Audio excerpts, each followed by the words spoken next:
jeudi 30 juin 2022, une promesse sûre pour le voyage. Le texte à mémoriser pour cette semaine, c'est le psaume 23, que nous vous invitons à dire avec nous, comme chaque jour. L'Éternel est mon berger, je ne manquerai de rien. Il me fait reposer dans de verts pâturages. Il me dirige près des eaux paisibles. Il restaure mon âme, il me conduit dans les sentiers de la justice à cause de son nom. Quand je marche dans la vallée de l'ombre de la mort, je ne crains aucun mal, car tu es avec moi. Ta houlette et ton bâton me rassurent. Tu dresses devant moi une table en face de mes adversaires. Tu oins d'huile ma tête et ma coupe déborde. Oui, le bonheur et la grâce m'accompagneront tous les jours de ma vie, et j'habiterai dans la maison de l'Éternel jusqu'à la fin de mes jours. Lorsque nous sommes dans la vallée ou entourés d'ennemis, il est parfois tentant de croire que nous avons été abandonnés. Nous n'avons pas toujours l'impression que Dieu fait grand-chose. Nous pensons que s'il le faisait, nous ne serions pas dans cette situation. Mais David ne voyait évidemment pas les choses de cette façon.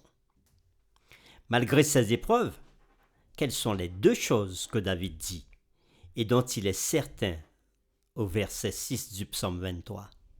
Dans le psaume 23, verset 6 que nous voyons aujourd'hui, David disait « Oui, le bonheur et la grâce m'accompagneront tous les jours de ma vie, et j'habiterai dans la maison de l'Éternel jusqu'à la fin de mes jours. » D'autres auteurs ont considéré les choses et l'ont vu sur le même plan que David. Nous voulons parler de l'apôtre Paul et de l'apôtre Pierre. Que nous dit l'apôtre Paul dans Éphésiens, le chapitre 1er, le verset 3. L'apôtre Paul nous rappelle « Béni soit Dieu, le Père de notre Seigneur Jésus-Christ, qui nous a bénis de toutes sortes de bénédictions spirituelles dans les lieux célestes en Jésus-Christ. Dieu nous accorde le bonheur et la grâce à travers toutes les bénédictions qu'il met à disposition de son peuple. » L'apôtre Pierre, dans 2 Pierre chapitre 1er, les versets 10 et 11 dira ceci. « C'est pourquoi, frères, appliquez-vous d'autant plus à affermir votre vocation et votre élection, car en faisant cela, vous ne broncherez jamais.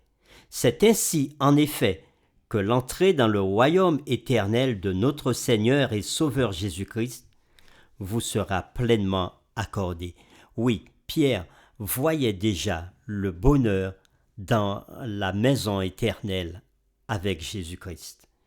Et l'apôtre Paul dira aussi, dans Hébreux chapitre 11, les versets 13 à 15, « C'est dans la foi qu'ils sont tous morts sans avoir obtenu les choses promises. Mais ils les ont vus et salués de loin, reconnaissant qu'ils étaient étrangers et voyageurs sur la terre.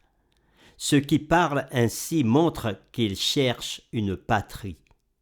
S'ils avaient eu en vue celle d'où ils étaient sortis, ils auraient eu le temps d'y retourner. » Effectivement, les hommes de foi sont morts avec cette idée qu'ils iraient dans la patrie que Dieu leur a promis, la patrie céleste. Comment certaines traductions parlent-ils de la bonté et de l'amour indéfectible de Dieu? Certaines traductions disent que la bonté et l'amour indéfectible, donc l'engagement d'alliance de Dieu, m'accompagneront tous les jours de ma vie. Cependant, le verbe original est beaucoup plus fort et le verset devrait dire que la bonté et l'amour indéfectible me poursuivront tous les jours de ma vie.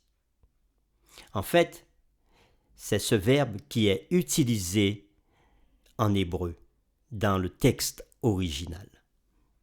Quelle image avez-vous dans votre esprit si vous imaginez la bonté et l'amour indéfectible vous poursuivre? À votre avis, Que voulait nous dire David au sujet de Dieu en décrivant ainsi son attention envers nous? Peu importe la profondeur de la vallée ou la persistance des ennemis, la certitude de la bonté et de l'amour indéfectible de Dieu et la certitude de son orientation jusqu'à la fin de notre voyage sont incontestables. Si ces pensées ont pu soutenir Jésus au calvaire, nous devrions aussi en tirer réconfort. Il y a des moments, cependant, où ceux dont nous nous soucions ont beaucoup de questions à poser sur Dieu, n'est-ce pas? Comme David, la meilleure façon de répondre à ces préoccupations n'est souvent pas le fait de faire une description théologique de ce que Dieu peut faire. Au contraire, tout comme David nous le montre dans le psaume 23, le verset 6, c'est à travers une affirmation, le partage d'une conviction personnelle de la vérité sur notre Dieu.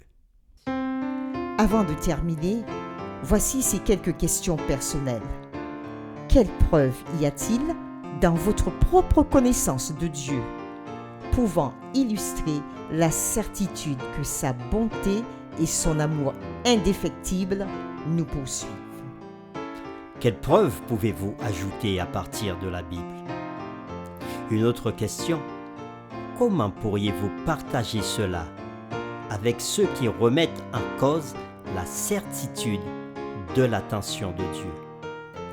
En quoi la croix est-elle le plus grand exemple de cette poursuite? Nous vous invitons à prier avec nous. Seigneur, après avoir considéré les différents chemins de vie dans lesquels nous pouvons nous trouver avec des dangers, avec des ennemis, tu nous donnes la certitude de ta bonté et de ton amour indéfectible et la certitude de ton orientation jusqu'à la fin de notre voyage terrestre.